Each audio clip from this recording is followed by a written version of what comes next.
Hello दोस्तों, मैं Subha Kumari roll number 135 PTC Chandwara Muzaffarpur की छात्रा हूँ। मेरा आज का जो टॉपिक है उस टॉपिक का नाम है मापन के दौरान होने वाली गलतियाँ। तो चलिए आइए अपने इस वीडियो को शुरू करते हैं और इसके बारे में जानकारी प्राप्त करते हैं। सबसे पहले हम जान लेते हैं कि मापन क्या होता है। मापन किसी भौतिक राशि का परिमाण संख्याओं में व्यक्त करने को मापन कहा जाता है। मापन मूलतः तुलना करने की एक प्रक्रिया है। इसमें किसी भौतिक राशि की मात्रा की तुलना एक पूर्व निर्धारित मात्रा से की जाती है। इस पूर्व निर्धारित मात्रा को उस राशि विशेष के लिए मात्रक कहा जाता है।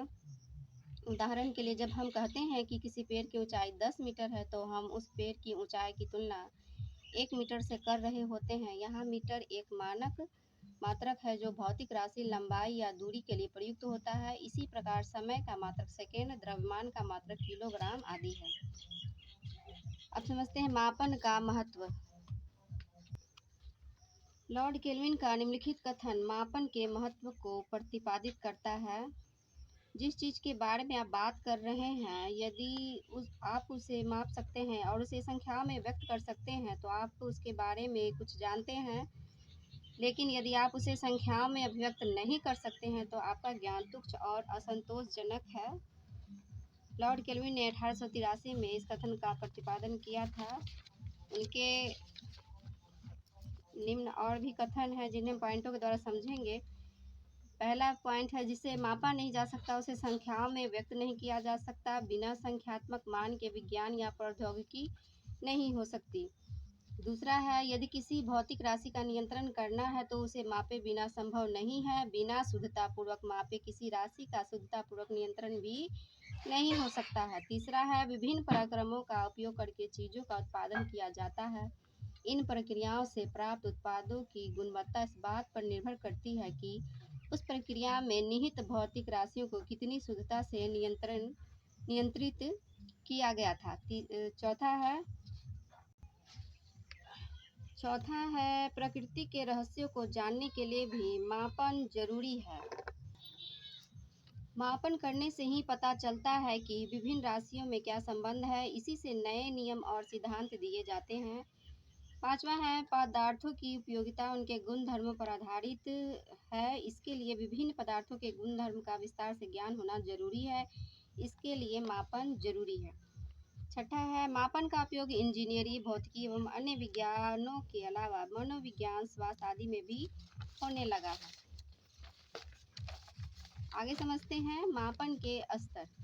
शोध विधि तंत्र में मापन को वर्गीकृत करने का एक तरीका है मापन के स्तर का निर्धारण। चूंकि मापन के गुणों को संख्याओं द्वारा व्यक्त किया जाता है और संख्याओं के कुछ प्राकृतिक और मूल गुण प्रॉपर्टीज होते हैं, जैसे उनकी अनन्यता, क्रमिकता, निश्चित अंतराल पर स्थित होना इत्यादि।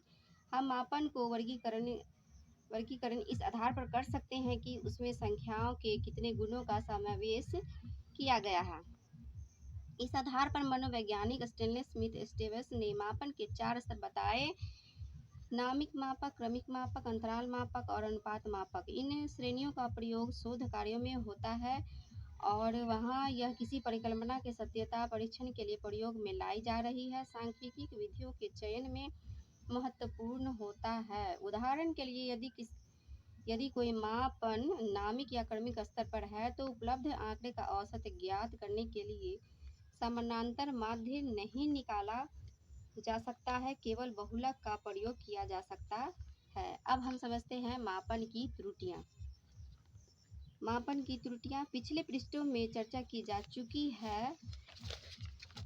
साधारणतः शैक्षिक मापन एक अप्रत्यक्ष प्रकार का मापन होता है, इसीलिए इस प्रकार के मापन में त्रुटियों का हो जाना संभव है। मापन की त्रुटियों के अंतर्गत वे सभी त्रुटि आ जाती हैं जो परीक्षण से प्राप्त अंकों को प्रभावित करती है।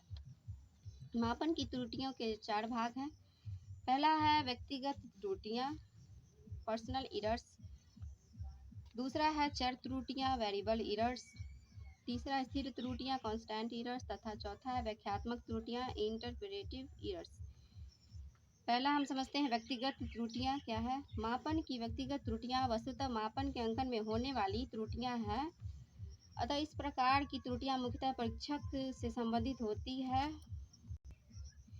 परीक्षक अपने विवेक से परीक्षार्थियों के द्वारा दिए गए उत्तरों पर अंक प्रदान करता है। परीक्षक की व्यक्तिगत पसंद, दृष्टिकोण, प्रश्न के उत्तर के संबंध में पूर्व धारणा, अंक प्रदान करते समय की मनोस्थिति, थकान आदि को प्रत्यक्ष अप्रत्यक्ष ढंग से अंकन पर प्रभाव पड़ सकता है। परीक्षक के द्वारा उसकी व्यक्तिगता के कारण से हुई इन त्रुटियों को व्यक्तिगत त्रुटियां कहते हैं। परीक्षण को वस्तुनिष्ठ बनाकर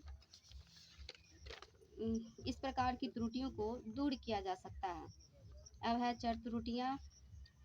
मापन की चर त्रुटियां वस्तुतः मापन यंत्र के प्रशासन व छात्रों की प्रतिक्रियाओं से संबंधित त्रुटियां हैं। परीक्षण के दौरान छात्रों के द्वारा प्रस्तुत निष्पत्ति परफॉर्मेंस में कुछ ऐसी त्रुटियां आ जाती हैं जो विभिन्न परीक्षार्थियों के लिए भिन्न भिन्न प्रकार व भिन्न भिन्न परिणाम में होती है। परीक्षण के प्रशासन के दौरान निर्देशों की अस्पष्टता, परीक्षण स्थिर में अंतर, संयोग के कारण उत्तरों का सही होना, छात्रों की थकान, प्रश्नों की अस्पष्टता, परीक्षण के प्रति जानकारी, प्रोत्साहन, चिंता आदि के कारण चर त्रुटियां हो जाती हैं। परीक्षण को अधिकाधिक विश्वसनीय बनाकर चर त्रुटियों को कम किया जा सकता है। अब है स्थिर त्रुटियां। मापन की स्थिर त्रुटियां वस्तुतः वे त्रुटियां हैं जो सभी परीक्षार्थियों को लगभग समान रूप से प्रभावित करती हैं। ये त्रुटियां परीक्षण की रचना या परीक्षण के उपयोग से संबंधित होती हैं। जब परीक्षण स्थित योग्यता का ठीक मापन न करके किसी अन्य योग्यता का पूर्ण या आंशिक रूप मापन करता है, तब परीक्षण से प्राप्त अंकों में त्रुटि आ जाती है। क्योंकि इस प्रकार की त्रुटि सभी परीक्षार्थियों के प्राप्तांकों को लगभग एक समान ढंग से प्रभावित करती है, इसीलिए इन्हें स्थिर त्रुटि कहते हैं। परीक्षण को अधिकाधिक वैध बनाकर स्थिर त्रुटियों को कम किया जा सकता है। अब हम समझते हैं व्याख्यात्मक त्रुटियां।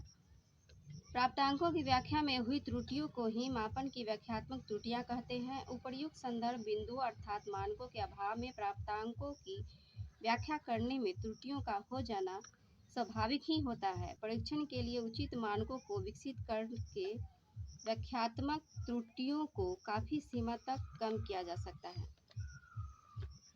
इन्हीं शब्दों के साथ मैं अपने वीडियो को समाप्त करती हूँ। धन्यवाद।